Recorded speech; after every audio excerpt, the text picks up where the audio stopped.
Jack must be swimming. Well, we don't have a good heating system in here.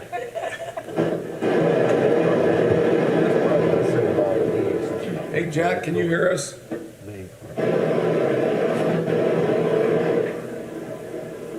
Hey, Jack, can you hear us? Yes, I can. Can you mute your microphone? I'm getting a lot of feedback. Thank you. All righty. So we'll call the meeting to order. We'll start with the invocation. Diane? Tonight, we are grateful for the men and women who have gone before us in serving this country, our state, our county, and our city. We remember their faithful diligence and their vision to create a place where people could express their opinions and participate in government without fear of reprisal. We thank you for the citizens who continue to speak up and be involved. May we have open minds and listening ears as we join the legacy of public servants who have made our city a wonderful place to call home. We ask for your guidance and blessing upon our work tonight and at all times. Amen. Thank you, Diane. I pledge allegiance to the flag of the United States of America and to the republic for which it stands, one nation, under God, indivisible, with liberty and justice for all. All right. So let the minutes reflect that Councilman Wilhite is joining us electronically. Councilman Gross is absent. We will require all votes to be roll call votes. Jack, probably what I'll have you do is just indicate by raising your hand if you want to participate in the discussion. Raise your hand and then you can turn your microphone on. But we're getting a pretty bad feedback, so we'll see how this goes. All righty? Okay. So we will start with the approval of the minutes from the February 7th meeting. Those were presented. Are there any additions or corrections to the minutes? Move to approve as presented. I'll second that. Motion by Jerry, second by Cindy. Jack Wilhite, indicate your vote by raising your hand. Okay, thank you. Aye. Diane, Jerry, Mike, Yes. Josh, Cindy. Aye. Okay, motion passes 6-0. Minutes were approved. Let's move on to reports, oral and written communications. Lynn has provided the Comcast cable franchise fee, $13,527.33. That's for the fourth quarter of 21. And the January fund report is there for your perusal. Were there any questions on the report? Did you guys notice anything about the fund report? We There's have different some fund money. numbers on there. There are. Would you like to talk about that? Not really, I don't know any of them. Well, it depends on how the funds were lumped in according to how the State Board of Accounts wanted us to do them, but like, I don't know if you remember before, but like fire territories operating was 103. 103. And now it's 2243. So that's the one that doesn't make much sense to me, but I'm sure as I go through this more and more, there'll be a couple more. But most of the others are just pretty much the same what they were, with just a 1 or a 2 or a 3 or a 4 in front of them. All right. It's exciting stuff for yeah. the treasurers to see these new numbers. So this year's budget books will be very different. All right. Were there any questions? Jack, do you have any questions on the fund report? Okay. Any questions? All right. Well, thank you, Lynn, for pointing that out. I'm sure that will come up down the road for sure. I did it every day. All right. With no unfinished business, let's jump into new business. First item is conflict of interest statements.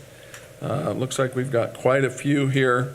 I trust that you've all had a chance to look through those. I will ask for your approval en masse. But before I do, I'd ask if there are any clarifications that you would like or questions that you have. If not, I would just ask for a motion to approve those as presented. I'll make a motion, we approve the conflict of interest statements as presented. All right, Diane, make the motion. Is there a second? I'll second. Second by Mike. Any questions? Or was it Josh? I thought it was Yeah, Mike. close All right, enough. Josh, very good. Josh seconded. Any comments or questions? Jack, any questions, comments on the conflict of interest statements? Okay, he's good. All right, all in favor say aye. Aye. Those opposed? All right, You got to do a roll. call. Jack? Aye. Aye. Diane? Aye. Jerry? Yes. Mike? Josh? Aye. Cindy? Motion passes 6-0 on roll call vote. Thank you. So I appreciate that. Let's move on to item number 2. Items 2 and 3 are tax rates that are established not by the percentage, but by a maximum of, I think one is a nickel and one is a third of a cent. And when the AV changes, it doesn't automatically change the amount. And we've gone through this before. Lynn, I feel bad that we have to continue to do this, but it's the only way to really keep our rate up to what we're entitled to. So, Lynn, I'll let you start with the CCD. That's the one that's a third of a cent. It's the nickel. Right. So- CCD's a nickel. Okay. And currently, it's at .0442, so we won't get a big boost out of raising it to the nickel, but anything's better than nothing. And I sort of got my memos, I switched around information, I should have put some information I had in fire territory and CCD, but it pertains to both. And it's the process of increasing the rates. So on the CCD, this is just the first reading, and then there's going to be an advertisement, and our public hearing will be at the next meeting. Then that is sent, then it has to be advertised that it was passed. Then it's sent to the auditor's office for a 30-day remonstrance period, and then if there's no remonstrations, then it's fine, and we can send it to the DLGF for approval by May 31st or somewhere around the end of May. So both of these would follow the same process? Yes, except for in the fire territory, Wayne Township Board has to do all that stuff, or Wayne Township As has to do all well. the same stuff Okay. too. So it's sort of hard to get everything coordinated, but hopefully we'll get it all done. So again, we will go to, item 2 would be the CCD fund rate.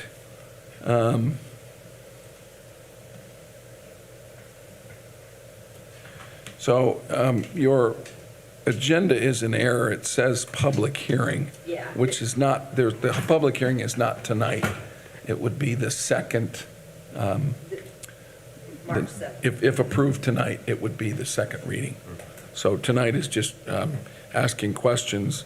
Again, we're taking it from just under 4.5 cents back up to the maximum of 5 cents. So, questions?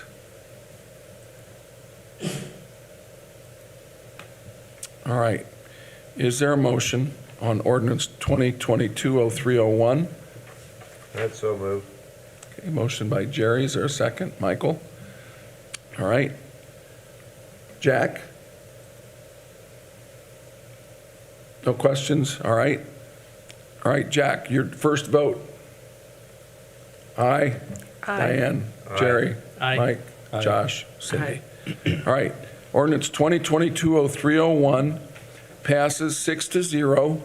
And the second reading and public hearing will be at the following meeting, March 7th. So let's move on to item number 3. Again, this is the way this fire equipment replacement fund is established is the same way. It's a third of a cent. And as you can see, it has dropped down to 0.3 or 3.09 cents. So we're looking at maybe a quarter of a cent increase due to the assessed valuation change. So again, are there any questions of Lynn, or Lynn, anything that you want to bring up? I think there is some legislation that DLGF has this year in regards to reestablishing the rates, and if the assessed valuation doesn't go down a great, or up a great amount, then the rate won't change. But I don't know what that amount is, if it's a percentage or whatever. I haven't seen any information on that. So maybe we won't have to do this. Lynn, That'd be nice. did we do it, was it 2 years ago we did it, or did we do it last year? Tried to do it 2 years ago, yeah. Yeah, There's an advertising snafu, so. okay. All right, questions? Jack, any questions? All right, thank you. All right, I'd make a motion to approve. ordinance 222-0302. 022. All right, thanks, second. Mike. Cindy, second. Any further discussion or questions? All right. Jack, vote. Aye. Aye. Diane, Aye. aye. Jerry, Aye. aye. Mike, aye. Josh, aye. And Cindy, aye. Motion passes 6-0 on first reading for ordinance 2022-0302. We will have a public hearing again on March 7th. Or wait, is that correct? Yes. We don't have to hold off on our, all of our protocols if, I mean, do we have to wait on the township, I guess, is what my question is. No, we can move along at our pace, and the township will just have to move along at their pace, because they don't have but monthly meetings, if they have a monthly meeting, so they might have had to get something around to get a date to call a meeting and stuff. I don't know how often Okay. they have their meetings. Great. All right. Thanks, Lynn, for your work on that. I know that's a pesky situation every couple of years. All right, item number 4 would be the Granite Ridge annexation. This was introduced, just submitted to council last month for your information. Tonight, our Community and Economic Development Director, Jeremy Skinner, will present the fiscal plan for approval, which would be Resolution 2022-0203. If you pass that, then we will move on to the ordinance number 2022-0201, which would be a petition for voluntary annexation for that same property, which would also be a public hearing tonight. But we'll take it a step at a time, and we'll just start with the resolution to approve the fiscal plan. Jeremy? Yeah, so you do have the resolution for the fiscal plan and the fiscal plan in front of you. So the resolution was basically adopting the fiscal plan that's attached. It's the same property we talked about a month ago.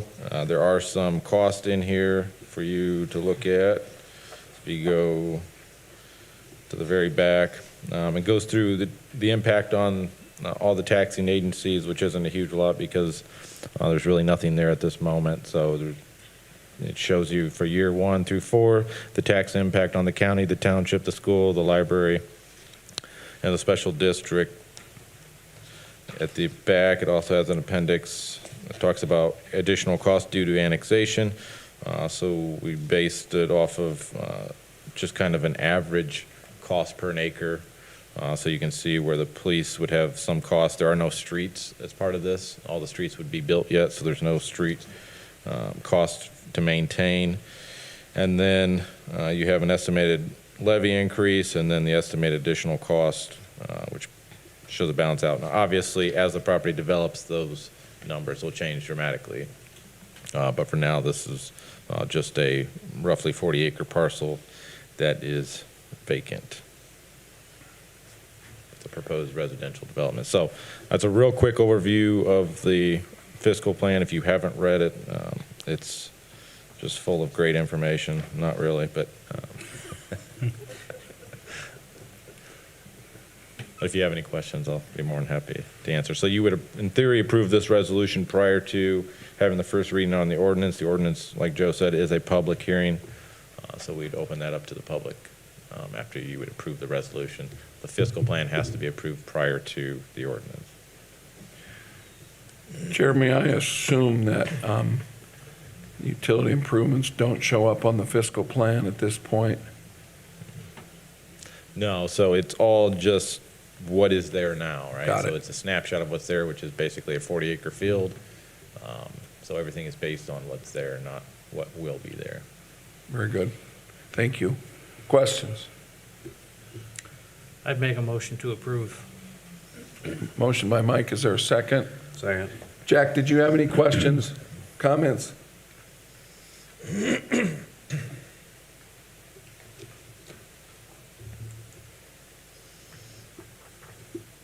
Evidently not. All right, I'll ask for a roll call vote. This is for the approval of the fiscal plan via resolution 2022-0203. Jack, vote. I don't think he can hear us. All right? Aye. Aye. Yes. Aye. Aye. All right, motion passes 5-0. Jack just voted yes, 6-0. All right, thanks, Jack.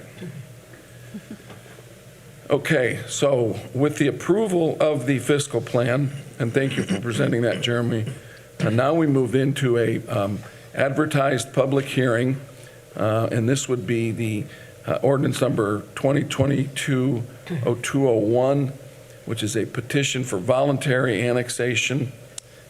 Jeremy, you want to talk just a little bit about that? Yeah, so this would be the first reading. So you can see if you go to the whereas, it kind of lays out everything. So the petition was introduced to you on January 18th. The advertisement, or the public hearing was scheduled for the 22nd. The advertisement went in the paper on the 27th. We'd hold the first reading tonight. The second reading would be March 7th. After that second reading, we have to advertise in the paper the incomplete ordinance, so that ordinance will get advertised in the paper, and then we'll record the annexation, and I believe there's like a 30-day period after which it takes effect. So we're coming to the end of officially annexing this property in. This would be the first reading. There's not much really. The fiscal plan had most of the information in it. This is just a legal description of the property that we're annexing and the ordinance that would have two readings. It is a public hearing, so for all the people that want to speak tonight, I can step aside. Jeremy, just one comment. I think it's obvious in the second section of this ordinance that this is 100%. Yes. The owners This is are a voluntary 100% annexation. owners that approve this annexation. So this is a 100% voluntary annexation. And I know the rules have changed quite a bit. This is one of the few annexations that are still relatively simple to get through the council. Yep. Did you say this is the public hearing? Yes. Yeah, it is. Yes. Yeah, it was advertised on January 27th, so. So before I open the public hearing, do you all have any questions, including you, Jack, of Jeremy? Can you hear me now? Yes, we can. Much better. Thanks, Jack. Okay. What was the question again? Just asked if you had any questions before I open the public hearing on the ordinance to annex the property. No, I do not. All right? Thank you. The only question I would have is just a repeat of the question I asked last time we discussed this, and just expressing my concern about getting in and out of this new neighborhood. And I don't know, it doesn't really have any bearing on passing this or not, but I just wanted to throw it out there again, because I do feel that it is important to, all the traffic's going to be, as it's laid out now, routed down Park Ridge, so people Yep. living clear, even back by the railroad tracks, are going to have to drive clear through the neighborhood full of a lot of young families and children, I presume.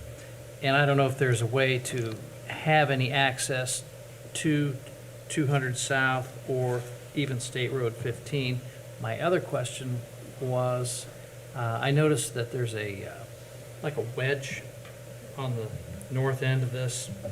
Is that going to be coming in too, Jeremy? Is that owned by somebody else, or? Just curious, really. I mean, it doesn't have anything to do with passing this ordinance, I understand, but I'm just curious. What wedge? Oh, just to the north, between the tracks and the back of some of those houses. I didn't know if it was, That is, if you're talking about the detention facility, that's already in the city. Okay. I can't, I mean, if you're talking about this kind Yep. of wedge right Yep, here. yep. Yep, that's already, that Okay. was annexed in when they did the second phase. All right, cool. Thank you. And I think it is the intent, the same property owners owns all three, so the track on the other side of the railroad in between State Road 15 and then the other track. The sanitary sewer system we're designing will provide service to all three of them. And then I think he is interested in continuing to develop that property and probably, hopefully, with the same developer. So as they build out, we would hope that we would go on to a second and third phase in the future. And as far as that, we share the same concerns. We're actually meeting with them, I believe, tomorrow to discuss that. And access, and third access point. Yep, Yeah. Yeah, I So- think it's really important. we do too. I think we shared our concerns with them. I think they have some concerns, so we'll talk about it tomorrow and see if we And can I know come to. dealing with the railroad is not easy. No, and it's not going to happen. So that's why we're not even looking at that as a connector, because crossing the railroad would probably take an act of Congress and would create another railroad crossing issue that we really don't want anyhow. I think 200 is the solution. Is getting that access back to 200, and that's the conversation we'll have with them tomorrow. Thank you. Yep. Yeah, and I just remind everyone, and Mike, that's a good point. I think that discussion will get a little bit more robust when the plat's brought to the Plan Commission and everyone else. That's where that's important. Right now, all we're considering Right. is that annexation. So just to not get lost in that, but good point. Other questions before I open the public hearing? All right, with that, I will open the public hearing on the Granite Ridge annexation. I would ask if there's anyone from the public who wishes to speak on behalf of the petition. Anyone wishing to speak on behalf of the petition? Is there anyone wishing to speak against the petition? Anyone wishing to speak against the petition? Hearing none, I will close the public hearing and turn it back to the council for final questions of our Community Economic Development Director. And then I would ask for, again, on first reading, your wishes. I'll make a motion, we approve ordinance number 2022-0201. All right, motion's been made by Diane on ordinance 2022-0201 on first reading. Is there a second? I'll second that. Second by Cindy. All right, any further discussion or questions before I take a vote? All right, I'll roll call. Jack Wilhite, Aye. Diane, Aye. Jerry, Aye. Mike, Yes. Josh, Aye. and Cindy. Aye. Motion passes 6-0. We'll be back again March 7th for the adoption and second reading. Any final comments on that, Jeremy? Nope. Okay. Let's move on to item number 6, which is a non-compliance waiver application. I will let you explain that. I will also explain that this is a advertised public hearing, that we will talk about this after Jeremy has made this presentation. Yes, so a few years ago, you approved a tax abatement for the senior housing on Center Street. I think it might have been 2019. We had this project lined up for a couple of years, and we had a couple of applications in, so we kind of followed that sequence. It was maybe the first application might have went in even in like 2018 or 2017. We weren't awarded money then. We applied again the following year. We were awarded money. So basically what you have here is them seeking a noncompliance. What happened, in some cases this does happen, they didn't apply for the tax abatement last year because there wasn't a building there last year. But when they did the assessment, the county did a partial assessment, so I think they had maybe a foundation in the ground. So they assessed them for that foundation, and so they would have to pay taxes. So they would like to go back and have you approve this noncompliance and submit the CF1s so that they get that tax abatement for that partial assessment for pay 2022. So that would be, they would have filed in 2021 for pay 2022. They are asking that you approve this waiver, this noncompliance waiver through the public hearing process. that would grant them that tax abatement for this year on that partial assessment. I don't know what the partial assessment was in total, but there was an assessment that happened. Jeremy, I know that we faced this in the past. The county has made partial assessments. I think it happened out at one of the Shell buildings. Yeah. So it's not unusual, and it's a common practice and certainly the county has every right to assess that portion of the construction which is completed, and that's what happened here. Yeah. So they're just asking that we go back and allow them to abate that. Questions? Does the abatement have a lifespan? Is it 10 Yes. years? 10 years, yeah. So by doing this, are we resetting the clock? Are we moving everything back a year? No, I mean, I guess that's the irritating part about the partial assessment, which it's not their fault, that's the process. So in essence, when year 10 comes, there'll still be some that is on year 10, some will be done because it'll have had 10, some will be. So it'll look like, hey, why are we approving this? It's year 11. Well, some of that property is not going to get approved or assessed until next year. So that starts the 10-year abatement on that section of assessed valuation. So it's a bit convoluted. It would be nice if everything just worked out perfectly where it was all assessed at once. It doesn't always work out that way. Okay. Good question. And it's the same thing with personal property. That's why you see some of these tax abatements, you'll say, well, this seems like it's year 15. Well, if they buy that personal property over 5 years, it would be year 15 because it starts its 10-year life cycle when it gets purchased and brought in and put into production.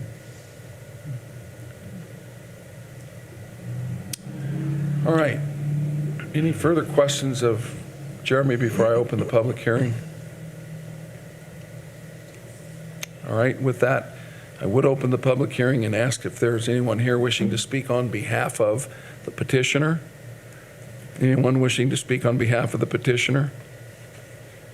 Is there anyone wishing to speak against the petitioner or the petition? Not the petitioner. Is there anyone wishing to speak in opposition to the petition? All right, hearing none, I will close the public hearing and ask that the council consider Resolution 2020-20204, which would basically waive the noncompliance of the tax abatement and allow them to take advantage of the partial assessment that was done this year, the abatement from that. I would move to approve resolution number 2022-02-04. All right, thank you, Cindy. Is there a second? I'll second. Second by Josh. All right. Any further discussion or questions? All right, I'll take a roll call vote. Jack? Aye. Diane? Jerry? Yes. Mike? Josh? Aye. Cindy? Aye. All right, motion passes, Resolution 2022-0204 passes 6-0. Jeremy, are there people living there yet? Yeah. I thought I saw some Yes, there are. cars or trucks parked there, and I Moving, thought yeah. maybe there were. 8 or 10 Lynn, do you have the units. CF1 forms with that? No. All right. Good point. I didn't notice that until you said it. I didn't realize they didn't get attached. Well, I'll bring it back March 7th. I got to be here anyhow. So. All right, and our final item tonight on the agenda is Resolution 2022-0205. This would be a Winona interurban allocation area at the marketplace. This would be a resetting of that allocation area. And what I would ask Jeremy to do is kind of take us through this step by step, talk about where it stands right now, and then what this resolution would ask you to consider tonight. So, Jeremy? Yeah, so this has gone before the so it started out in the Warsaw Redevelopment Commission. They passed their resolution, and then it goes on to the Plan Commission. The Plan Commission reaffirms or supports the passing of the resolution from the Redevelopment Commission, and the council's job is to reaffirm or support the passing of the resolution of the Plan Commission. So that's why those kind of stacks on top of each other, and then it goes back to the Redevelopment Commission, which will hold a public hearing on the final approval of adopting this ordinance to or this resolution to restart that marketplace allocation area. The allocation area is still part of the Winona interurban. All you're really doing is resetting the assessed valuation, the time, and then also resetting the time frame. So right now, that time frame would be 25 years, based on depending on when you would issue a bond. So we were just resetting that time frame. Obviously, we're working with the developers of a marketplace to redevelop that shopping center, at which point in time we'll bring some other resolutions to you that would be asking the council to support an adoption of a bond to redevelop that development. But this is kind of the first step. So what you're doing is approving the order of the Plan Commission, but in essence what the Redevelopment Commission is trying to do is to reset the time frame for that redevelopment area and also reset the assessed value base. One of the reasons why we're doing this prior to the bond issue is we're still trying to figure out the bond issue and putting that all together. But regardless of whether or not we were to do anything, it's in our best interest to redo this allocation area. Because since we brought it in 2019 with the intent of trying to help redevelop this area, we knew that it would open it up for potentially liquor licenses because we made it a riverfront district. So we were attempting to try to put some energy back into this marketplace. Unfortunately, since the time we brought it in, it's also lost about $2.5 million in assessed valuation.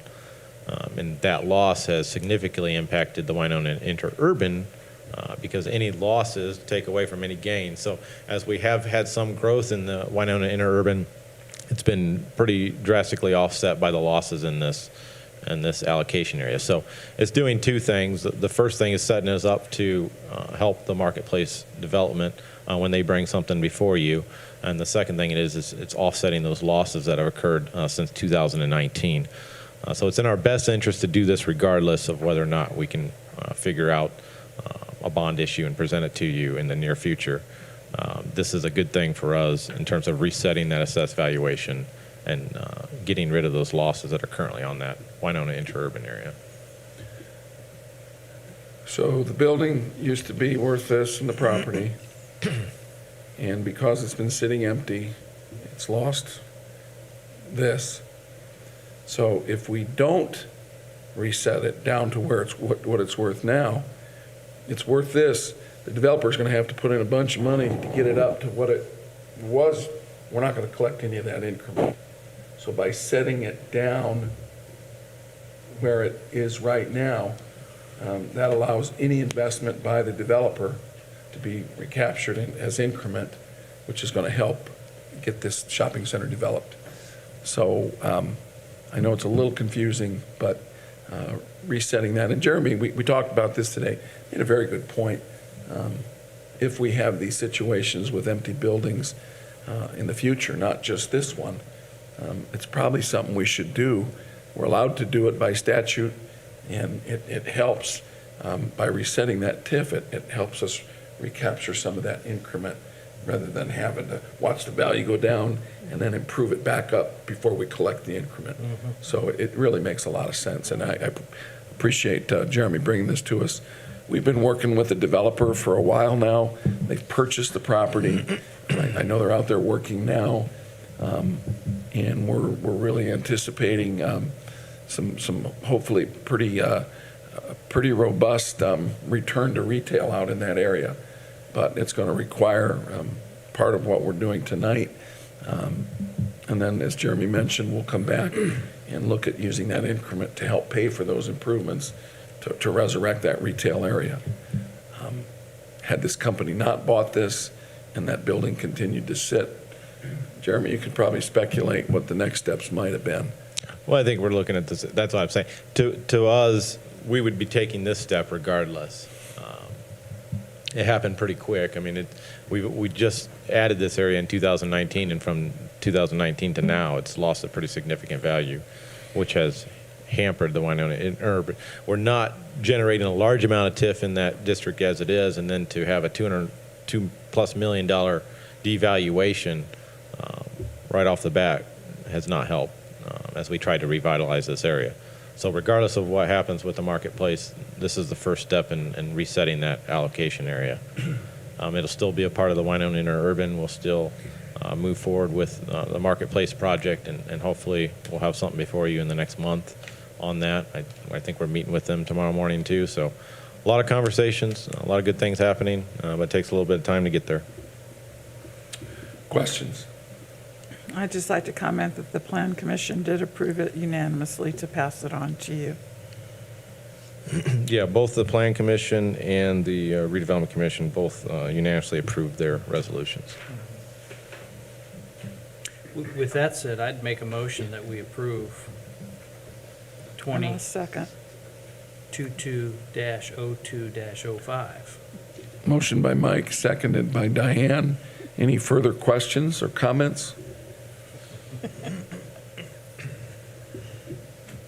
Are you all right? All good?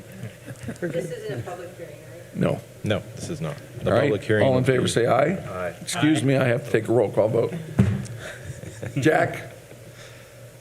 Yeah, sorry to put you through this. Aye. Aye. Aye. Aye. Aye. Aye. All right, thank you all. Sure appreciate it. Resolution passes. Resolution 2022-0205 passes 6-0. And, you know, it might be worth noting, Jeremy, for those who are not in attendance and listening, we're talking about the old Kmart building and the rural King. Carson's. Carson's, no, Carson's. Marketplace. Marketplace. So it's the Carson, Sears, Pier 1 import, that area. Dunham's. Dunham's, yeah. Okay, but something was happening out at Yeah. Rural King, too. So it's kind of confusing. All right. Yeah, so Rural King is out at, is it the Kmart? Thank I you. get them confused too. So yeah, there's a lot of renewed interest in some of the older retail, which is a good thing. Yeah, it's a good thing. Yeah. No doubt. All right. Other matters that may come before the council.